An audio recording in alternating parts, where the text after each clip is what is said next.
विलिनीकरणाबाबत आता यापुढे चर्चा होणार नाही. शशिकांत शिंदे यांचं मोठं विधान. राष्ट्रवादीच्या नेत्यांची एकत्र येण्याची इच्छा नसल्याचा आरोप.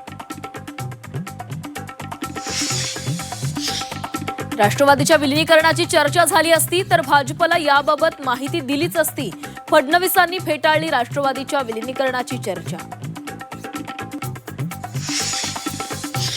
शरद पवार 2014 मध्ये एनडीए सोबत आले असते तर कदाचित राष्ट्रपती झाले असते. केंद्रीय राज्यमंत्री रामदास आठवलेंचा मोठा दावा. नवी मुंबईत महापौर पदासाठी भाजपकडून सुजाता पाटील तर उपमहापौर पदासाठी दशरथ पाटलांना उमेदवारी. भाजपकडे बहुमत असल्यानं निवडणुकीची फक्त औपचारिकता शिल्लक.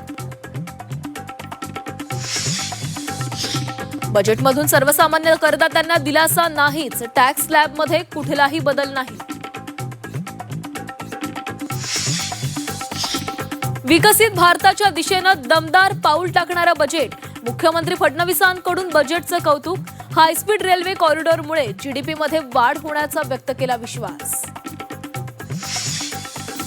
दिग्दर्शक रोहित शेट्टीच्या बंगल्यावर गोळीबार. 6 जणांकडून राऊंड फायर. गोळीबाराचा थरार सीसीटीव्ही कॅमेरामध्ये कैद.